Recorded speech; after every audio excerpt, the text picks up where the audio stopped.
Agartala smart city লিমিটেডের কাজ নিয়ে বিভিন্ন মহল থেকে বিভিন্ন মন্তব্য উঠে আসছে। সংশ্লিষ্ট অভিযোগ বা মন্তব্য তথ্য ভিত্তিক এবং বিজ্ঞান ভিত্তিক নয় বলে দাবি করলেন আগরতলা স্মার্ট সিটি লিমিটেডের সিইও ডক্টর শৈলেশ কুমার যাদব। এদিন সাংবাদিক সম্মেলন করে তিনি জানান, Agartala smart city limited smart city mission নামে গঠিত হয়। কেন্দ্রীয় প্রকল্প হিসাবে এই মিশন গঠন করা হয়। এই প্রকল্পের কাজ 12ই আগস্ট সারা দেশের সাথে রাজ্য সমাপ্ত হয়েছে। তিনি জানান, এই প্রকল্পের মাধ্যমে 64.7 কোটি টাকার 24টি প্রজেক্ট শুরু করা হয়। এর মাধ্যমে শহরের 6টি স্থানে অত্যাধুনিক ফ্ল্যাট পাম্প বসানো হয়। ড্রেনগুলি পরিষ্কারের জন্য সুপার সকার মেশিন ক্রয় করে এএমসিকে প্রদান করা হয়। 6টি ফ্ল্যাট পাম্প মেশিনে ডাবল ফিটার ওয়াটার সাপ্লাই প্রক্রিয়া স্থাপন করা হয়েছে। শহরে ঝড়ের কারণে বিদ্যুৎ না থাকলেও জল নিষ্কাশন চালু রাখার জন্য 6টি ডিজেল পরিচালিত পাম্প মেশিন বসানো হয়েছে বলে জানান আগরতলা স্মার্ট সিটি লিমিটেডের সিইও ডক্টর শৈলেশ কুমার যাদব। তিনি দাবি করেন, এই কাজ হওয়ার ফলে শহরে 100 মিলিমিটার বৃষ্টি হলেও জল জমবে না। তিনি আরও জানান, শহরের কোথায় জল জমছে, মেশিনগুলি চালু রয়েছে কিনা সবকিছু সিসিটিভিতে ইন্টিগ্রেটেড কমান্ড কন্ট্রোল সেন্টার থেকে মনিটর করার ব্যবস্থা করা হয়েছে। कि अगरतला स्मार्ट सिटी लिमिटेड की स्थापना की गई थी स्मार्ट सिटी मिशन, जो कि एक केंद्रीय प्रकल्प है, सेंट्रल गवर्नमेंट स्कीम, उसको इम्प्लीमेंट करने के लिए। और वो प्रकल्प अभी आज की डेट में समाप्त हो चुका है पूरे देश में। और अगरतला स्मार्ट सिटी लिमिटेड ने भी इसमें टोटल 65 कार्य लिए थे और वो 65 के 65 कार्य समाप्त हो चुके हैं। जिसमें अगर आप बड़े कामों को देखें तो सबसे पहला है कि जो हमारे शहर में वाटर लॉगिंग और फ्लड की प्रॉब्लम थी, इससे बचने के लिए, इसको रोकने के लिए जो प्रोजेक्ट किए गए, टोटल मिला करके हमने प्रोजेक्ट किए इसके लिए 24 प्रोजेक्ट, जिनका कॉस्ट 64 करोड़ 60 लाख था, जिसमें 6 नए फ्लड पंप लगाए गए। उसके अलावा जितनी स्टॉर्म वाटर ड्रेन्स थी, इनकी रीमॉडलिंग करके उनको ऐसा बनाया गया कि उनको क्लीन किया जा सके।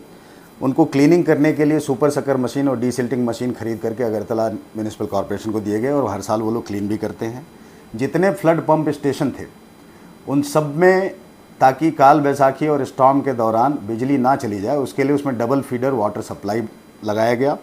और अगर सारी इलेक्ट्रिसिटी फेल हो गई तब भी शहर में पानी लगे, इसके लिए 6 diesel driven self priming pump, बड़े हाई पावर्ड पंप लगाए गए।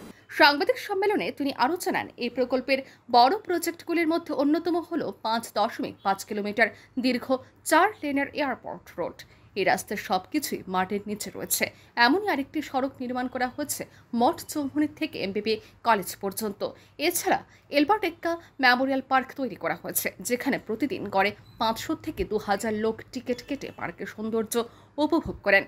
তিনি জানান, উজ্জয়ন্ত প্যালেসের মেরামত করা হয়েছে, এমবিবি কলেজ লেক সুন্দর করা হয়েছে, সংশ্লিষ্ট এলাকায় একাধিক জলাশয় সাজিয়ে তোলা হয়েছে। তিনি জানান, মোট 540 কোটির প্রজেক্ট ছিল স্মার্ট সিটি প্রকল্পের। এর কাজ শেষ। এই কাজের পাশাপাশি রাজ্য সরকারের একাধিক প্রজেক্ট আগরতলা স্মার্ট সিটি লিমিটেডকে দেওয়া হয়েছে। রাজ্য সরকারের এই 844 কোটি টাকার প্রজেক্টের কাজ চলছে। এর মধ্যে ইউনিটি মল অন্যতম। তিনি আরও জানান, এশিয়ান ডেভেলপমেন্ট ব্যাংকের প্রজেক্টে 26 কিলোমিটার রোড নির্মাণ হচ্ছে। শহরে দুর্গন্ধময় জল নিষ্কাশনের জন্য 5টি ট্রিটমেন্ট প্ল্যান্ট বসানো হয়েছে। এছাড়া 100 কোটি হাওড়া নদীর সৌন্দর্যায়নের কাজ চলছে, যার মধ্যে 80% কাজ ইতিমধ্যে শেষ হয়ে গেছে বলে দাবি করেন তিনি। সাংবাদিক সম্মেলনে আগরতলা স্মার্ট সিটি লিমিটেডের সিইও আরও জানান, 8DB অর্থে শহরের 26 কিলোমিটার রোড স্মার্ট রোডে পরিণত করা হয়েছে। এর মধ্যে 18টি সড়ক রয়েছে, 4টি টেন্ডারের মাধ্যমে এই কাজ চলছে। এখন পর্যন্ত 23 কিলোমিটার রোডে 46 কিলোমিটার ড্রেন নির্মাণ হচ্ছে। এই ড্রেন আরসিসির কভার ড্রেন। এর মধ্যে এখন পর্যন্ত 31 কিলোমিটার ড্রেনের কাজ শেষ হয়ে গেছে। মাত্র 4 মাসের মধ্যে এই কাজ সম্পন্ন হয়েছে বলে জানান তিনি।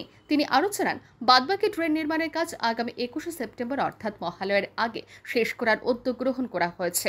সিও আরও জানান, বিভিন্ন মহল থেকে যে সমস্ত অভিযোগ উঠছে সেইগুলি তথ্য ভিত্তিক এবং বিজ্ঞান ভিত্তিক নয়। ড্রেন নির্মাণের কাজ বিজ্ঞান ভিত্তিক হচ্ছে। তিনি জানান, আগরতলা শহর দেশের কয়েকটি শহরে অন্যতম, যার ড্রেনেজ সিস্টেমের মাস্টার প্ল্যান রয়েছে। এই মাস্টার প্ল্যানের ডিপিআর তৈরি করেছে টাটা কনসালটেন্সি ইঞ্জিনিয়ার্স। এর ফলে শহরের প্রত্যেকটি রাস্তায় কোনো ড্রেন দিয়ে কোন অংশের জল প্লাবিত হচ্ছে তা জানা যাবে। ডিপিআর এর উপর ভিত্তি করে নির্মাণ কাজ চলছে বলে জানান তিনি। कि जो ड्रेनेज का काम हो रहा है उसमें कोई इसका प्लान नहीं है और अनसाइंटिफिक तरीके से हो रहा है। ये सही नहीं है, क्योंकि हम आपको ये बता देना चाहेंगे, अगरतला इस देश के कुछ गिने हुए शहरों में से जिसके पास कंप्लीट ड्रेनेज का मास्टर प्लान है जो हमने बनवाया है।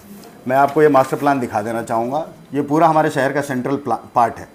इसमें हर एक रोड में कौन सी ड्रेन में किस साइड में पानी जाना चाहिए और कितने साइज की ड्रेन होनी चाहिए, इसमें दर्शाया गया है। इसको फर्दर मॉडिफाई करते हुए हमारी consultancy agency Tata consultancy engineers, उन्होंने इस पूरे प्रोजेक्ट का DPR बनाया, जो डिटेल प्रोजेक्ट रिपोर्ट है, जिसके ऊपर कंस्ट्रक्शन अभी फुल स्पीड में चल रहा है। সাংবাদিক সম্মেলনে তিনি আরও জানান যে 18টি সড়কের কাজ চলছে, তার মধ্যে 9টি সড়কে ডিভাইডার থাকবে। ড্রেন রাস্তার থেকে বেশি উঁচা হচ্ছে। এই অভিযোগ খণ্ডন করে তিনি বলেন, পূর্বে অনিয়মিত রোড বাড়ানো হয়েছিল, এর ফলে কোন অংশ উঁচু ছিল, কোথাও নিচু ছিল। এখন সব রোড সমান হবে। নির্মীয়মান নতুন সড়কগুলির 10 সেন্টিমিটার উঁচু হবে বলে জানান তিনি আরও জানান, মূল সড়ক থেকে ফুটপাত 8 থেকে 10 ইঞ্চি উঁচু থাকবে। রাজধানী শকুন্তলা রোড 2 ফুট উঁচু করা হচ্ছে। বৃষ্টির সময়ে কাজ শুরু করার প্রসঙ্গে তিনি বলেন, বৃষ্টির সময় RCCর কাজ ভালো হয়। এর ফলে এপ্রিল মাস থেকে এখন পর্যন্ত 30 কিলোমিটার কভার ড্রেন নির্মাণ কাজ সম্পন্ন হয়েছে। এর আগে রাজধানীতে মাত্র 8 কিলোমিটার কভার ড্রেন ছিল। Bureau report, RA news.